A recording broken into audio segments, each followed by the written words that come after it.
بەناوی خوای گەورە سڵاوتان لێبێت بەڕێزان ئەم شەو لە بەرنامەی ئەمڕۆ قسە لەسەر نووسراوەکەی وەزارەتی دارایی عێراق دەربارەی موچەی موچەخۆران و پشکی هەرێم هەروە چارەنووسی هەشت موچەی کەماوە لەم ساڵ لە 2025 وە قسە لەسەرەوە دەکەین ئایا نووسراوەکە چی لە خۆ دەگرێ ئایا هەرێم خەتابارە یاخود عێراقیش کەم تەرخەمی هەیە لەمڕۆوە چی بکرێ بۆ موچەی موچەخۆران واڵوێستی پەرلەمانتاران و نوێنەرانی کورد چی دەبێ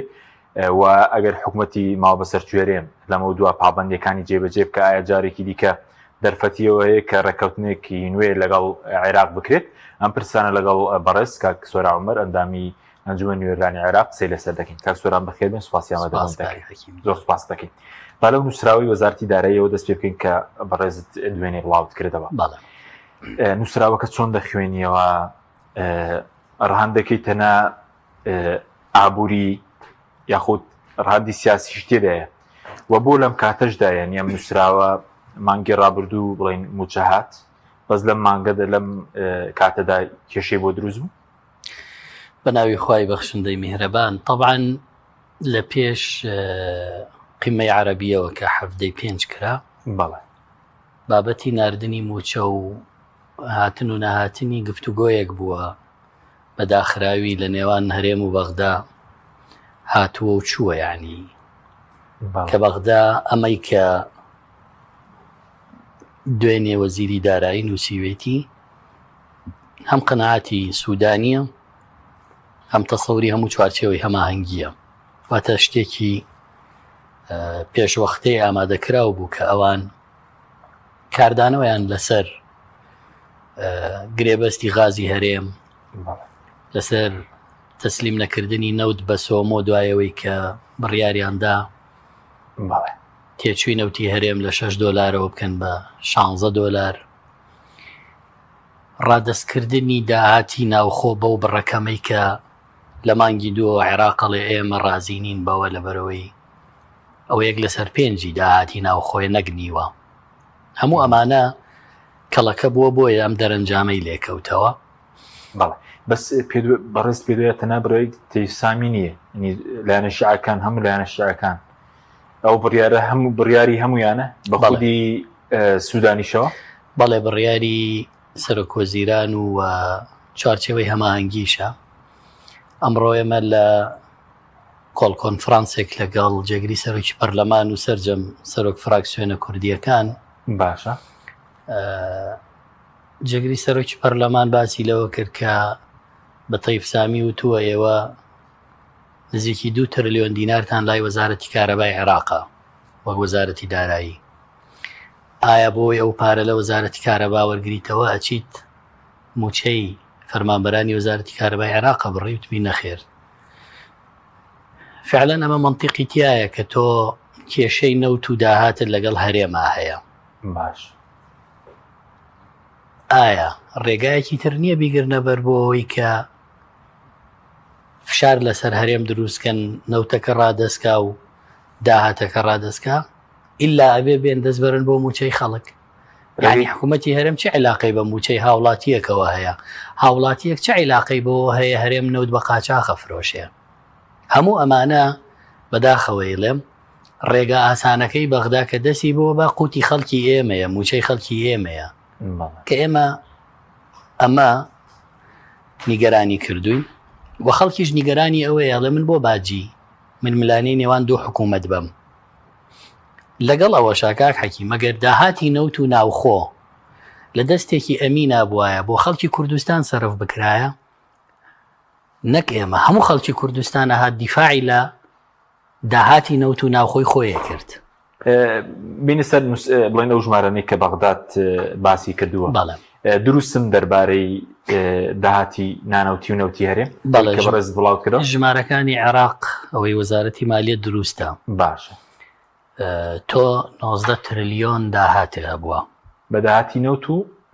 نانەوتی. باش لە کاتێکە نزیکی 600 میلیارد داڵێتەوە بۆ بەغدا. ڕقم نییە. ئەوی تری چیت لێ کردووە؟ ئەگەر داوتە بە خەڵک وەڵا خەڵک ئامادەیە دیفاعت لێ بکا و شەڕی بەغدا و بۆ بکە، بەڵام تۆ 90 تریلیۆنت بردووە ساڵی 2024 یەک موچە عێراق 400 ملیاریشی نارد ئامادە نەبووی موچەی مانگی 12 موچەی مانگی 12 پێ تەکمیلکەیت کوا ئەم داهاتە کوا ئەم هەموو نەوتە بەس ساڵی 2024 89 ملیۆن بەرمیلی فرۆشتووە داهاتەکەی بۆ خەڵک سفرە حکوومەت کوا پرۆژەی کوا خزمەت گوزاری بە کەمترین پارە تێچوو وەزارەتەکانە با بەڕێوە ئەو هەموو داهاتەی ناوخۆ کە بۆ خەڵک سەرف نەکراوە ئێمە دیفاع لەواگەین فەرمو حکوومەتی عێراقی وەرە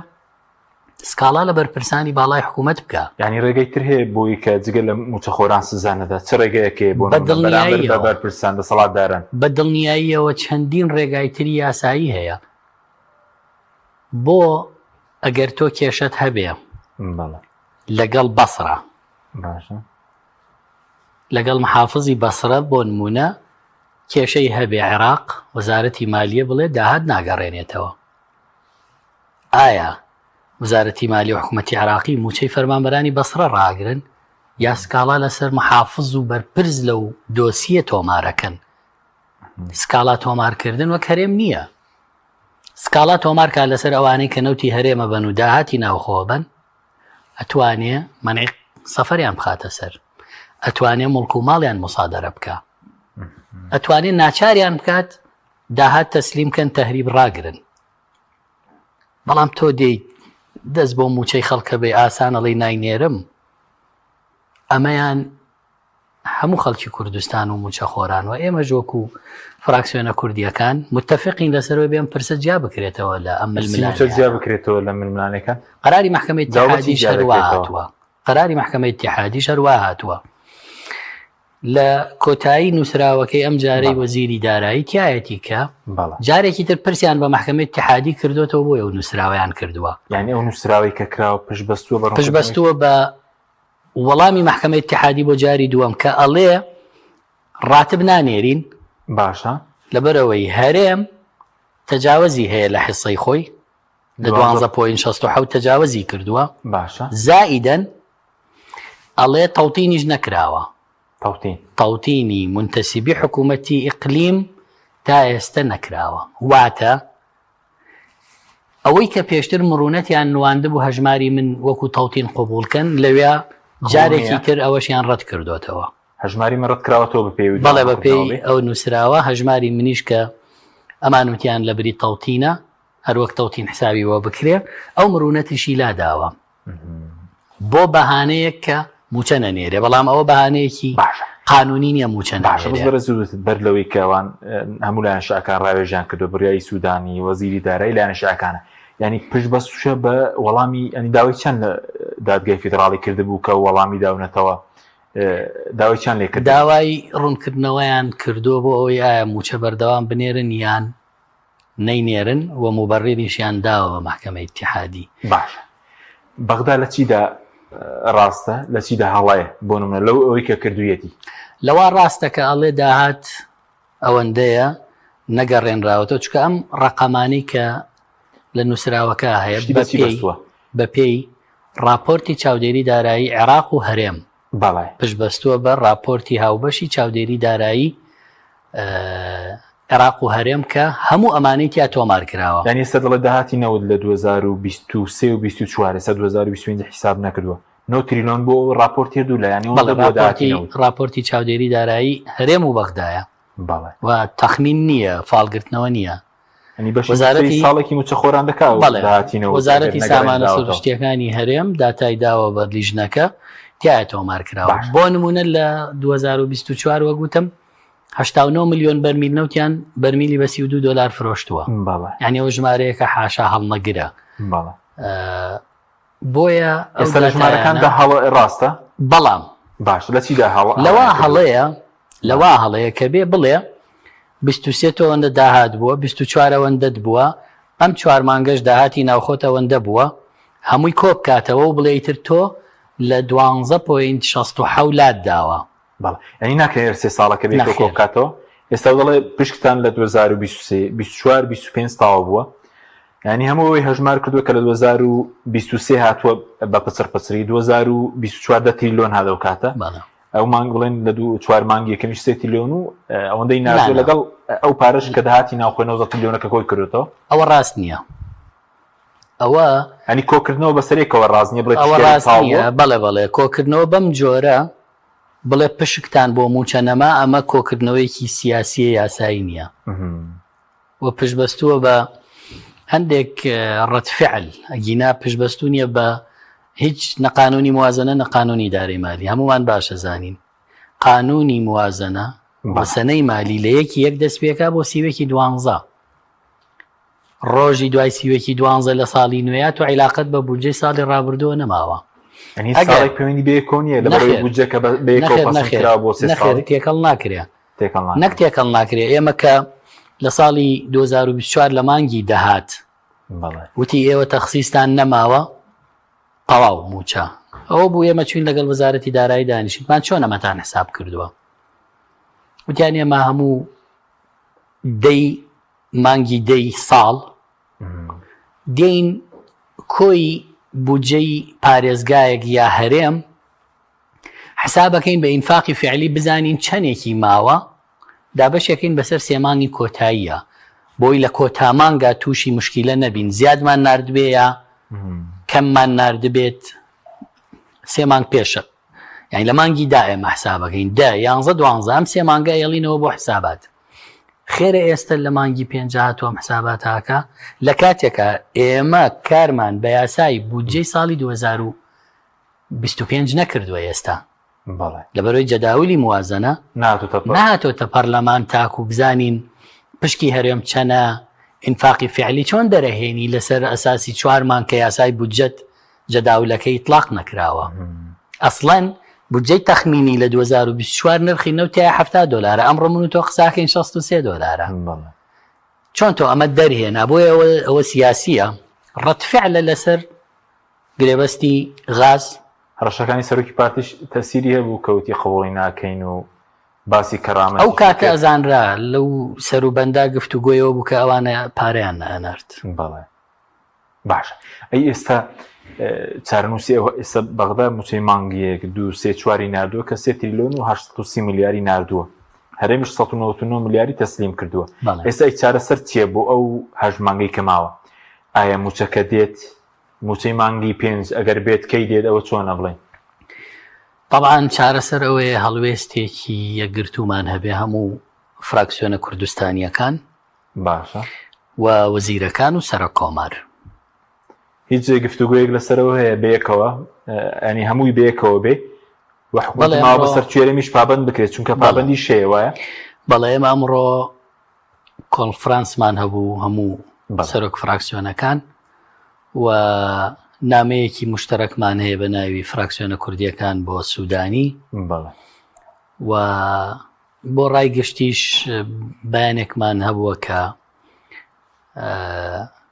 بۆی کە بزانن ئێمە لەم پرسا یەکدەنگین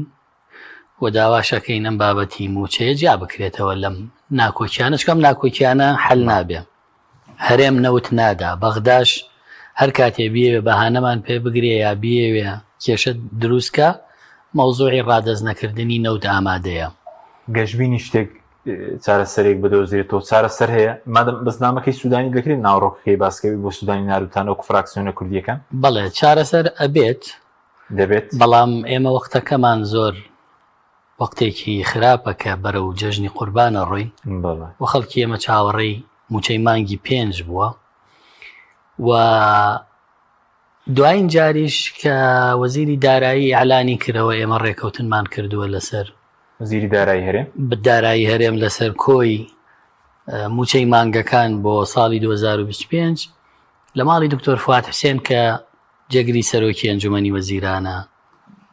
بە حزوری وەزیری مالیە خۆی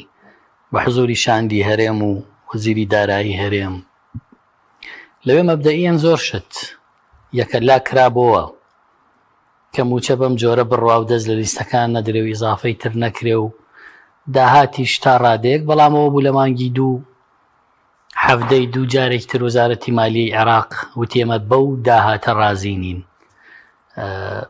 بەشێکیشی کاک حەکیم ئەوەی کە دەڵێن بەغدا بەشێکی حەقە لەوە لە ڕاستیە هەرێم مامەڵەیەکی دروستی نەکردووە لەگەڵ بەغدا، یانی جۆرێک لە گاڵتەکردن گاڵتەی بە بەغدا ڕوانگەیەکەوە بڵێن بە نمونە ساڵی ڕابردوو 90 ملیار 80 ملیار ئەوانەیە ناردەوە بۆ داهاتی ناوخۆ بۆ بەغدا بۆ بەغدای ناردەوە بۆ بەغدا. ئەم ساڵ ئەم 4 مانگە 50 ملیار 48 ملیار ڕێکردی بە نیوە. جگەلەوە تەکلیفێکی زۆرمان کرد یاسای بودجە هەموارکەین مادەی 12 بۆی واز لە تەهریبی نەوت و بە قاچاغبردن بهێنرێ و تەسلیمی سۆمۆ بکرێ. سەیرەکەین ئەوەشمان کرد هێشتا هەرێم یاریە کات بە ناویەوەی ئەم کۆمپانیا کێیە دێ و بەغاوتیەوە دە کۆمپانیا بڕۆدانەیەکی لێڵ بژێرە بۆ ناو بژیوانێکە بۆ ئەوی بێت سیاری حەقیقی خەرجینە و دیارە 9 ڕۆژ دیاری کراوە. بەڵێ دوایی وتی من ئەمەوێ بەم جۆرە ئەم کۆمپانیا بەم مەرجانە بێ ئیش بکە. سێ لاپەڕیان نووسی و نردیان بۆ سەرۆک وەزیران ئەوش قبول کرا کە باشە با بەم جۆرە ئەم کۆمپانیا بێ ئیشکە. بەهانەیەک نەما بۆی نەوتەکە سۆمۆ بیفرۆشێ، بەڵام هەرێم نایدا وە کۆی نەوتی هەرێمی کوردستان لە دەستی تەنها حکوومەتی هەرێم و ئەوانانیە کە بەڕێوەیە ینی ئەو پێشکەدان و کۆمپانیەکان کێشیانەیە زیاتر دەسەڵاتدارن هێنی و لە پێش ئەوان کە نەوتەکە ڕێگە نەدەن نەوتەکە بە دڵنیاییەوە خۆیان قازانجیانەوەی کە بە قاچاق بفرۆش. بەڵێ چونکە 4 تریلیۆن دەستکەوتو لە قاچاقەکە چەندێ 4 تریلیۆن زیاتر. بەڵێ نانە زۆر زیاتریان دەستکەوتووە کار حەکیم. بەڵام کاتێککە دەیت راپۆرتی ڕقابەی مالیە خوێنیتەوە چۆن سەرفیان کردووە بە نمونە نووسراوە هەموو مانگە 176 ملیار حەقی بۆری کوردستان بۆری نەوت. بۆری نەوت قەترەیەکی لە 25 سی 2023 پیان ناڕوە بۆ هەموو مانگە 176 ملیارە دەن ئەڵێ وەڵاوە عەقدە و هەیەوە بێوا بێ. یعنی تۆڵی کە لە راپۆرتەکەی وەزارەتیدارە دەڵێت 4 تریلیۆن داهات بوو تەناو بۆ کە گەڕاوەتەوە بۆ حکوومەت ینی ئەوی کۆمپانیەکان تیانە بووە 4 تریلیۆن بۆ ساڵی 2024 4 تریلیۆن و 600 ئەوە بەس داهاتی ناخۆیە. ئەوە داهاتی نانەوتیە. بەڵاخر داهاتی نەوتەکەش 4 تریلیۆن و شتێکە. ئەم 4 تریلیۆن و شتە سەرفیان کردووە ئەڵەی چەنی بۆ خەزێنەی گشتی بۆ داهاتی شتێ لە سەفر ناڵم ڕیزیان کردووە. بۆ نمونە کێڵگەی فلان و فلان ملیۆنێک و 500,000 دلار بۆ حیمایە. دوو کۆمپانیای سکیوریتی خۆیانیان هێناوە 150 دەفتەریان پێیاوە بۆ پاسەوانی 2 مانگ. عێراقڵێکا کە تۆ لیوای نەوت و گازێ هەیە یعنی چی کۆمپانیای سکیوریتی بە 1.5 ملیۆن دلار هێنی بۆ 2 مانگ یعنی پارەکان هەموو ئاوا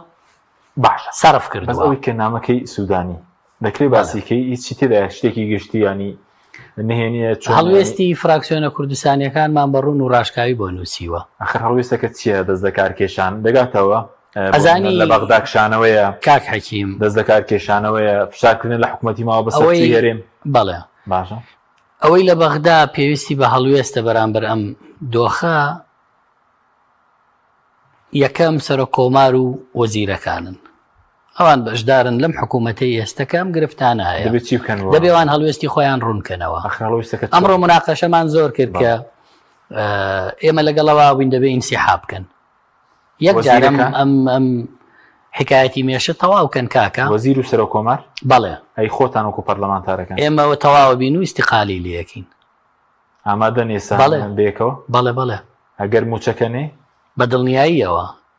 چونکە ئێمە ئەی نابێ فشاریش لە دەسەڵاتدارە نێرێن بکرێ ئەوە داوامان لە سوودانی کردو فەرمووەرە سکاڵا تۆمارکەن بۆ سکاڵیان لەسەر تۆمار ناکەن بۆ ئیجرات لەگەڵ ئەوان ناکەن لەگەڵ موچەی خەڵکی ئەەکەن. ئەمانە کاک حەکیم گەشتبینی بۆ فشارانە ینی چارەسەرێک بۆ گەشتبینم بەڵام بەردەوام نییەم گەشتبینیە بەردەوام نییە چونکە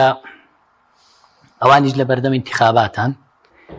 ئەوانش پێویستیان بەوەیە خۆیان بەرامبەر بە هەرێم بەو جۆرە لێ بکەن لەبەرەوەی دەنگی پێکۆوەکەنەوە دەنگی شارعی عێراقی هەر کەس تند بێ بەرامبەر هەرێم لەوێ چانسی زیاترە ئەوەشی تایە. و بەشێکیشی من ئەمڕۆ لە کۆبوونەوە باسم کرد کە واریدە بۆ ئەوە بێ کە هەردوو حیزبی دەسەڵاتدارێکێتی و پارتی ناچار بە ڕێکەوتنێ بکەن بۆ پێش هەڵبژاردن تاکو و زەمانەتی انتخاباتی نەتیجەی انتخاباتی ئایندە بکەن بۆ پێگەێنانی حکوومەتی ئایندە. ئەوەشی لێ خوێنرێتەوە بڕۆنە ناو مفاوەزات تێک دیارە، ینی بۆی بڵێن نەخشەی حکوومەتی داهاتووی عێراق بۆی ئەمەش بێتە هەندێک تمۆح هەیە چە سوودانی هەی بێت چە ئیتار هەی بێ، ئەمانە هەمووی حزوری هەیە، ڕەنگە بەشێکیشی بۆ ئەوە بێ کە بکەونە ڕێکەوتنێکی نوێ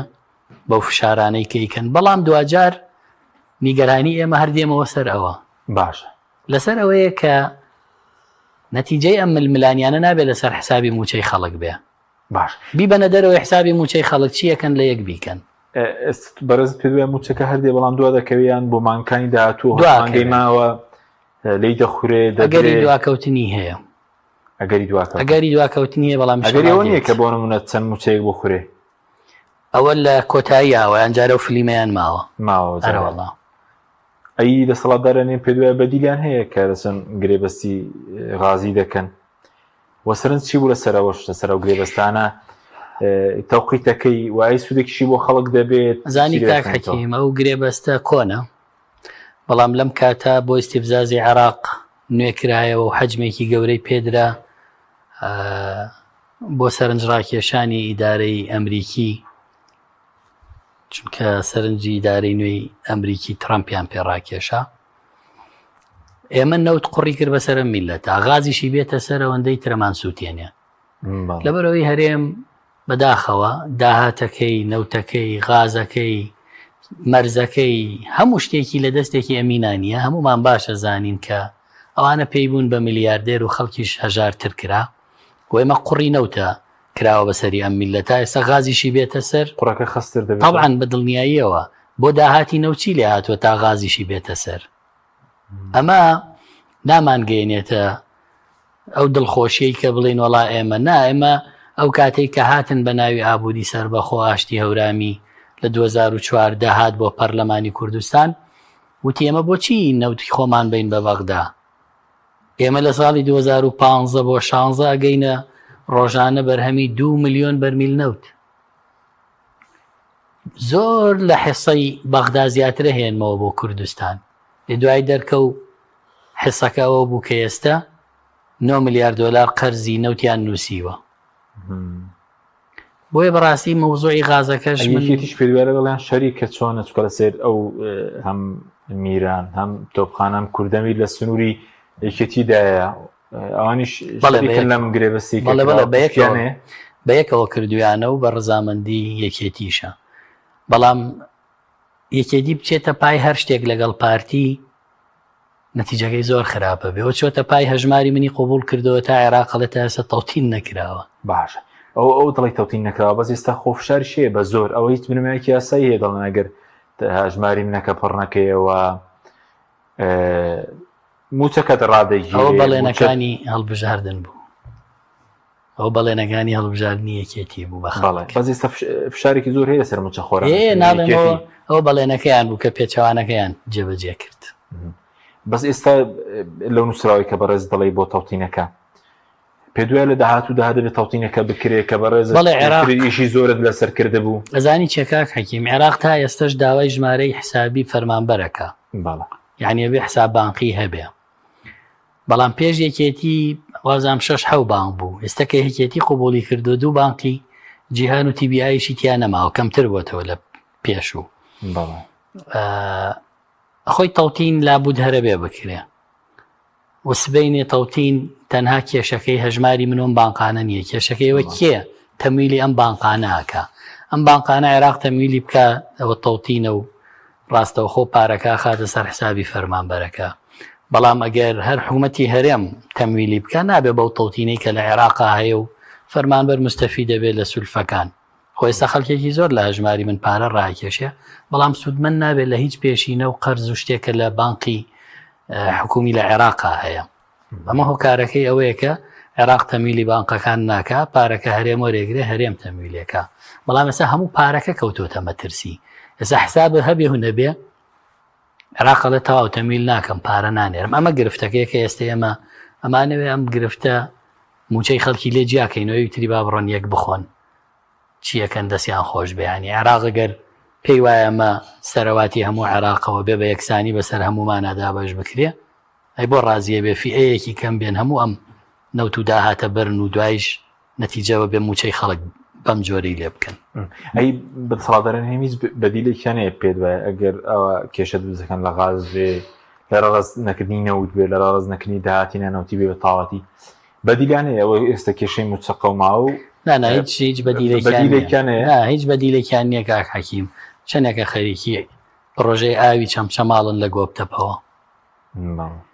ئێستا کە دوای چەند مانگ دوای 6-7 مانگ لە بەڵێنی هەڵبژاردننی جاری پەرلەمانی کوردستان هاتوونەتە سەرەوەی سولفەیەکی کەمی 5 ملیاری ئەویش 2 ملیاریان داوە بدەن بە کۆمپانیاکە دەست پێ بکە بەم جۆرە بڕواڵە 4 ساڵی تر منەتوانم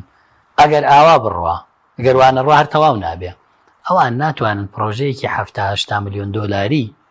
کە پەیوەستە بە ئاوی خواردنەوەی خەڵکێکی میحنەتکێشی چەمچەماڵ لە شۆڕش و کەسوکاری ئەنفال کراو ئێستێمە چاوەڕێوە بکەینە و مانگێک تریلیۆنێ دینار لەکوێ بێنن ئامادە نین لە دەوتی بردننی نەوتی خۆیان دەست هەڵ بگرن ئامادە نین ئەو داهاتەیە لە مەرزەکە هەموو شەو ڕۆژێ بزانن لە بازگەکانیان لە مەرزەکانیان لە نەوتەکەیان لە قاچاخەکەیان لە سەرانەیان لە هەموو ئەوانە بزانە چەندیان دەسەکەوێت هەموو ئەم پارانە بن بۆ ناو خۆیان بۆ دەروێ پارەکان دەبرێتە دەرەوەش پێشتریش هەمووی ئەبرێتە دەرەوە بەڵێ ئەیبەنە دەرەوە خۆ ئەگەر لە ناوخوا سەرفیان کردایە ئەمان بینی بە شارەکانەوە بەڵام بەداخەوە تێر نابن هەرەی بن و ئێستاش فێریەوە بوون بڵێنەوە عێراقە پارەی موچە نانێرێ ئێمە ئەخمانیە کاکە تۆ 89 ملیۆن بەروی نەوتە فرۆشتووە لە 1 ساڵە یعنی چی ئامادەنی موچەی مانگێکی خەڵک پارەی بخەیتە سەر نەکەموشی باش بۆیە بەدیلیان نییە نەخێر وەکو بەدیل بەڵام ئەزانی چێکاک حەکیم ئەوەی کوردەواری و توێتی تێراگای لە برسینە زۆر وایە ئەوانەی کەم بڕیارانادەن هیچیان نازانن موچە چییە و چاوەڕێ ناکەن بچن سەری مانگ موچە ڕاکێشن و موچە وەرگرن ئەمجا بێن مەسرفی مناڵ و کرێی خان و خوێندن و ژیانی لێبن ئەوان ئەو شتانیان نییە بۆیە بەلایەنەوە گرنگ نییە موچە تێناگەن لەمە یەکێکی شتێ نەگا لە معاناتی خەڵک بێ منەتە خۆی چ باکی هەیە خۆی و نەوە و دەور و بەر و مستەفیدەکان هیچ باکیان نییە ئەوەی مەحنەتکێشە و خەڵکەیە ئێمەمانێت ئەمە لە عێراق بگەینین کاکە تۆ سزای خەڵکە دەی تۆ سزای دەسەڵاتدارانێک نادەی کە بەرپرسن لەم دۆخە ئەبێ ئەمە جیا بکرێتەوە بەس ئەو زیاکردنەوەی بەوە دەکرێت یانی ئێستا بۆ من ئەگەر بەغدا ڕاستە خۆ موچەکە بدات ئەوە چارە سەر دەبێ ئەو کێشەی موچەیە یاخود ئەگەر تەڵتین کرابێ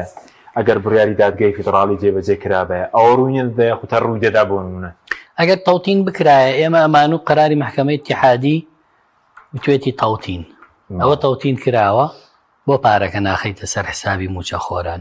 بەڵام کە ئەوەش نەکراوە من نایزانم ئایا دوای ئەوە چۆنە بێ بەڵام لە هەموو حاڵەتێکیشە قەرارەکەی محکەمەیەوە لە ململانی سیاسی ئەو جیاکردنەوەی دەبێت چۆن بێ ینی بۆ نمونە ئەو جیاکردنەوە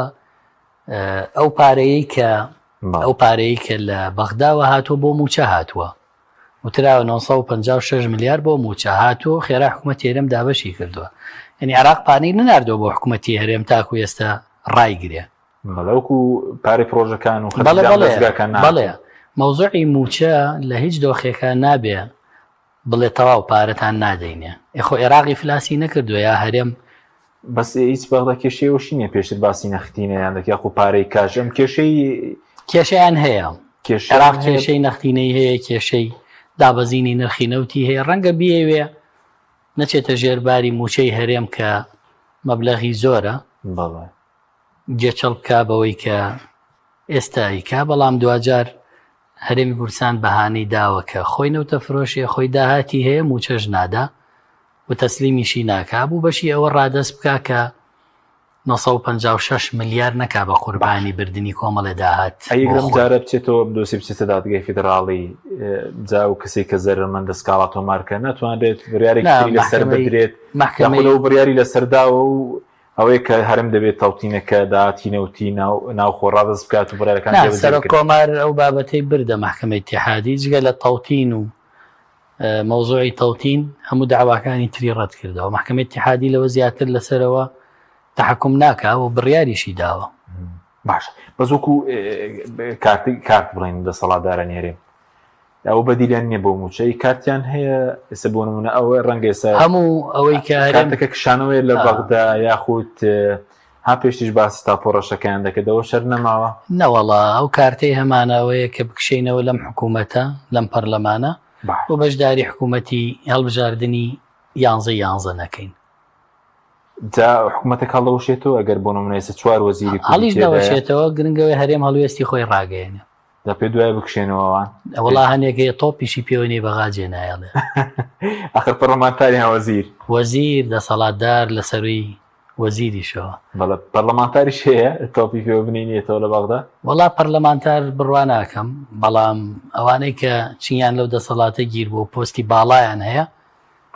خۆ بینی کەسیان وشەیە ناڵێن کەسیان هیچ ناڵێن دوێنێەوە نووسراوە هاتەوە هەرێمە ینی بۆ نمونە هەرێم بەردەوام ینی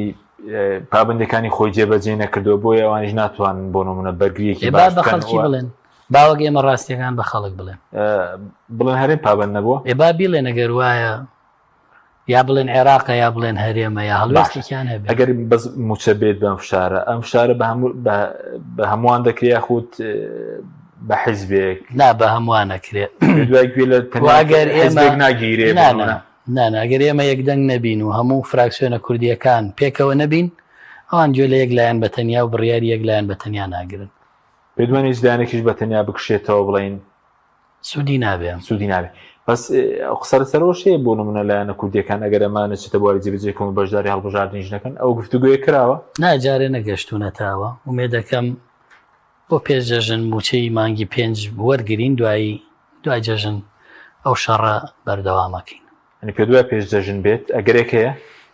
هەوڵمان هەیە هەوڵتان هەیە باشە چەند خولێکێکمان ماوە لەسەر ماوزوعی خانەنشیناش دەمێت پرسیار لێکرد مامەڵەکان زۆر دواکەوتووە بەڵێ پەیوەندی بە هەرێمەوەیە کە بەشێکی زۆریان مامەڵەکانیان دواکەوتووە لە کۆی 30,000 بازۆکە ئێستاوانەی کە موچیان بۆ بڕاوەتەوە نەگەیشتوتە 10,000 ینی دواکەوتن ئینجا 4 موچەی ئیکرامیە کە دەبێت لە هەرێم پێیاندرێ پێیان نەدراوە 12 موچەکە چارەسەرێکەیە لەکوێ ئەم کێشەیە چۆن چارەسەر دەبێت خۆی لای هەرێمە دەبوو هەرێم خێراتر مامەڵەکان تەواو کە هەرچەندە عێراق خۆی بۆ ساڵی 2004 6,000 خانەنشینی هەبووە بەڵام هەرێم بەهۆی ئەوەی ئەو 3 ساڵە تێپەڕی بوو لە 63 ساڵیەوە هاتەوە سەر 6 ساڵی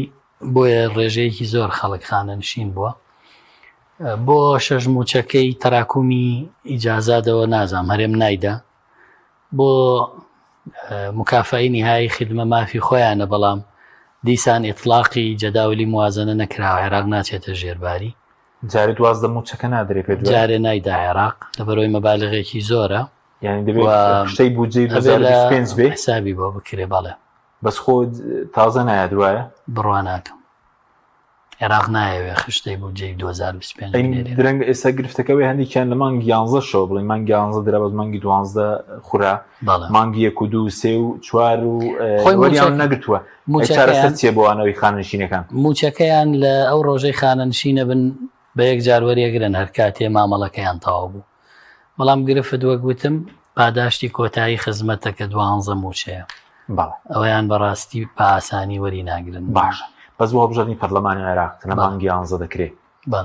پێ دوایە گۆڕانکاریەک ڕوودات یاخود لە جارێکێ لە پێکێنانی حکوومەتی نوێ ئەم مەسەلەی موچە ئەوانە چارەسەر بکرێ وڵا چۆنە ینی بکرێ بە ئەولەویەت خۆی بەداخەوە دوجار هەریەکێتی و پارتی ئەچنەوە بۆ پێگەنانی حکوومەت و بەشداریەکەن ئەگەر مەبەستیان خەڵک بێ ئەمەیان لەبیر بێ قەراری محکەمەی اتحادیمانەیە بۆ بەردەوامی موچە وەم کێشانەی کە بەرۆکی گرتین دەبێ باش بیزان چکە ئێمە ئەگەر بوو ترێم کابینێ بۆ ئەوە نەکرا لەبەرەوەی 25 2023 نەوت ڕاگیرا بە قەراری محکەمەی پاریس حکوومەت پێگەێنرا بوو و دوایش قەراری تەوتین لە محکەمەی اتحادیە ئەویش لە مانگی 2024 بوو هەر لە ناو کابینەکە بووین بەڵام ئەم جارە پێشوەختە دەبێت وەسیقەیەکی گەورەی پێ هەرێمی کوردستان بڵێ ئێمە موچەمان بەم قەراری محکەمەی اتحادیە زامن بووە ساڵی بکەن طبعا کێشەیەکی باشەکە هەر چارەسەر بکریا خۆتەرەوە بەردەوام دەوێت ئەزانی ئەم کابینەیە تەوتینە ئەم کابینەیە ئەبوو یاسای نەوتوگات چارەسەری ئەو کێشەی نێوان هەرێم و بەغدا بکە و ئیدارەی مشتەرەکی بێتە پەرلەمانی عێراق یاسینی بەڵێ بەڵام دوو جار مسۆدەکە هاتە لیژنەی نەوتوگاز هەرێم لە ئاوازێکە خوێنەوە بەغا لە ئاوازێ زۆر لە یەک دوورن لە یەک دوورن بەسکە کاکسۆرم باڵوژانی پەرلەمانی عێراق لە مانگی 11 خۆی کاندید دەکاتەوە جارێکی دیکە لە مانگی 11 بەرەوەدەچێ ئاوا بزانم ئێرەوە سێم جارە بیڵم باشە ناخۆم کاندید ناکەمەوە بۆچی ئەو کارەکەوێ ماندوو بووی وەڵا خۆم کاندید ناکەمەوە و بە فرسەت بۆ خەڵکی تر ببێ و بەسە ئینسان دوو خول لە پەرلەمانی کوردستان و خولێک لە عێراق زۆرە ئینسانەوەندە لەو پۆستانە نەمێنێتەوە ئەزمونیش باش نیە بۆ کاری پەرلەمانی ئەزمموی کەڵەکە بوو ئەزمون باشە بەڵام حیزبی کوردی وەکو ئیمتیاز سەیرێکاڵێەوە پێیخانە نشین بەو بڕۆ و ئیمتیاز وەک ئیمتیازەیدا بە ئەو نوێنەرانەی ئەینێرێ بۆ بەغداد لە کاتێکا بەغدا پێویستی بە خەڵکی بە ئەزمون خاوەن عیلاقات زمانزان بەتوانا هەیە باشە ئەگەر ناوەکو ئیمتیاز سەیریکەی بەڕاستی بۆ بەغدا بۆ کوردستان بە هەر حاڵ بەڵام بۆ بەغدا بە دڵنیاییەوە خەڵکی خاوەن تەجربە و عیلاقات و بەهێز زۆر زەرورە و مێدەکەم هەموو لایەنەکان لەو جۆرە خەڵکە بنێرن لەم خورە بەڕێز خۆشی زۆر چاکت کردووە لە نووسراوە بۆ دادا چوون ئاشکراکردنی گەندەڵەکان پەرلەمانتاری شتی زۆر بینی لەوانەی کە ڕۆشنتە بەغدا کە نەتوان نووسراوێ بکەن بەدوایە بینیتە زۆر 64 پەرلەمانتاری کورد هەیە بەداخەوە ڕەنگە هەندێشت هەیە هی سەرشاشە نەبێ بیڵێم کە بەشێک زۆر لەوانە زەمیل و هاوڕێ منەوە چەندێکە پێکەوەی نەگەرنا خەسارۆمەند داوانەی دەنگی داوە بە هەندێک خەڵک نردوونی بۆ بەغدا هەیە بەشی زۆریان عاربی نەزانن هەیە بەڵێ ئاسایی یاخود نەوەڵا ئاسایی نییە تۆ چۆن لەگەڵەوانە مخاتەباکەی محادەساکەی لۆبیەکەی داوای دەنگیان لەکەی تیانەگەیەنی چییە گوزەرە باش بۆ تۆ پرسیار مەسەر و کەیسەبێ کەیسی پەرلەمانی کوردستان کە ئێستا لە دادگا سکاڵا لەسەر تۆمار کراوە بەڵێ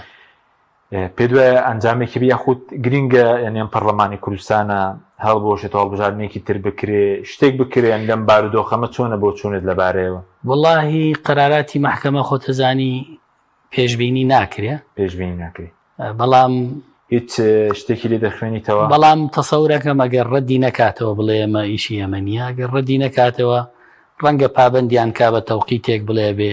ئیلا سەرۆکایەتی هەڵبژێرن و دەست بە کارەکانتان بکەن ناچێ باڵۆشانەوەی پەرلەمان پێ دوایە وەڵاهی هەموو شتێواریدە بەڵام هەموو شتێواریدە بەڵام دۆخی سیاسی بە دڵنیاییەوە تا حکوومەکاوە گوتم هەڵبژاردننی هەندێک تەوقیتات لە عێراقا هەمووی سیاسیە یعنی کێسە پەرلەمان پێ دوایە پاپارتی ویکێتی پارلەمانت کە بڵێ لەو ماوەی حکوومەت پێک بێن لەو ماوەی پەرلەمان کۆبێتەوە ئەگەر ئیش لەسەر کەیسەکە بکە واتە ڕەدی نەکاتەوە بە هەر بەهانەیەک لە باشترین حاڵەتە ڕەنگە بۆ چوونی خۆم وایە پابندیان کا بە زەمانێکی دیاریکرا بڵێ لەونەی لەوەندا بێ هەڵبژاردننی سەرۆکایەتی و دەستپێکردنی کاری پەرلەمان بەردەوام کرد زۆر سپاس دەکەین کاک سەر عومەرمان کرد سپاس بۆ بینێرانی بەڕێز سپاس باوکاران خواتان لەگەڵ